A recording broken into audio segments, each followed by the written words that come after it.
అండి. మీరు రాజకీయ పార్టీల్ని గమనిస్తే రామారావు గారు ఒక్క నిమిషం రామారావు గారు మాట్లాడేవాడి అర్థం కాదు. అయ్యో 1990 దశకం నుంచి గమనిస్తే 2000 వరకు 2000 లోపల ఉండేటువంటి వ్యవహారంలో రాజకీయ పార్టీలు విధానపరమైనటువంటి అంశాల మీద విమర్శలు చేసుకునేటువంటి వాడు. రాజకీయ నాయకుల మధ్య జరిగేటువంటి విమర్శలు కూడా హుందాగా ఉండేవి.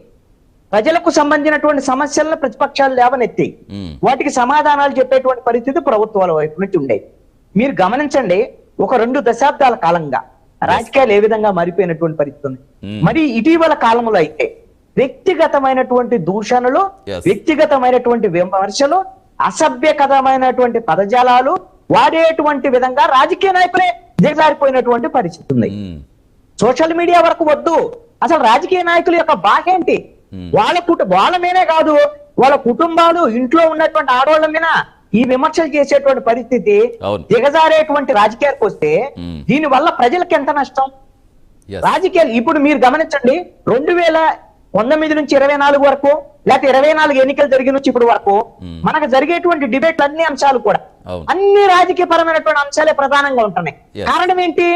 ఈ విధంగా ఒకళ్ళని విమర్శించుకోవటం, దూషించుకోవటం, వాటి మీద మనము చర్చించాల్సినటువంటి పరిస్థితి రావటం.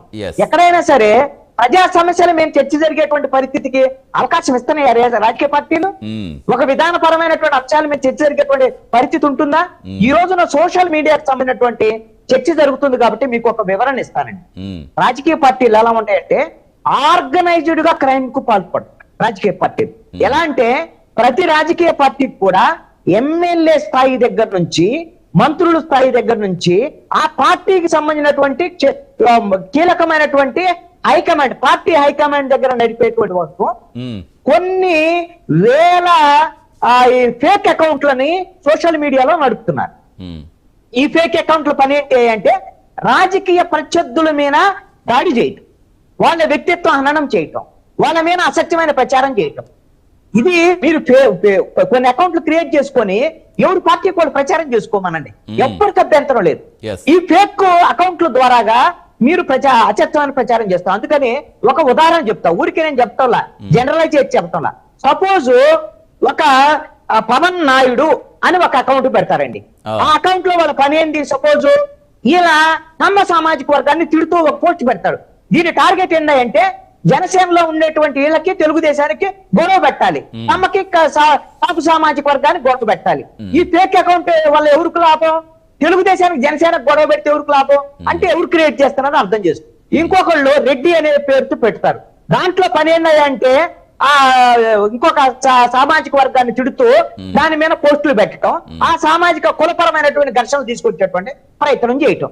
ఈ విధంగా కుల ఘర్షణలు, మత ఘర్షణలు, ఇంకేమన్నా అనైతికమైనటువంటి ఉందా? దీనికి అన్ని పార్టీలండి ఈ విధంగా, ప్రతి పార్టీ ఈ విధంగా అసత్యమైనటువంటి ఈ విధమైనటువంటి ఫేక్ అకౌంట్లను చేసి క్రియేట్ చేసి ఆర్గనైజ్డ్ గా ఈ విధమైనటువంటి తప్పులు, నేరాలని చేస్తున్నారు. మరి ఎలా ఇప్పుడు నాట్ ఓన్లీ ఏపీ, దేశవ్యాప్తంగా ఇదే సిచ్యువేషన్ ఆల్మోస్ట్ కనిపిస్తూ ఉంటుంది. మరి ఏం తీసుకురావాలి? చట్టాలు, నిబంధనలు మీరు గమనించండి. ఇది ఎక్కడొచ్చింది అంటే ఎక్కువ కనపడేది మీరు గమనించండి. ప్రశాంత్ కిషోర్ ఎక్కడైతే అతను ఈ విధమైనటువంటి స్ట్రాటజిస్ట్ గా రాజకీయ పార్టీలకు స్ట్రాటజిస్ట్ గా ఉన్నాడో, పార్టీల నుంచి ఈ విధమైనటువంటి చెడ్డ సంప్రదాయం అనేటువంటిది పెరుగుతూ వచ్చిందండి మీకు. అందుకనే 2019లో ఆంధ్రప్రదేశ్ సంబంధించినటువంటి విషయంలో ఈ ఫేక్ అకౌంట్లు వ్యవహారం 2024లో 2019లో వైసీపీకి సపోర్ట్ చేశాడు, 2024లో తెలుగుదేశానికి సపోర్ట్ చేశాడు. ఆ విధంగా ఈ విధమైనటువంటి అసభ్యకరమైనటువంటి, అసత్యమైనటువంటి, అనైతికమైనటువంటి చర్యలు జరుగుతున్నటువంటి పరిస్థితి ఉంది.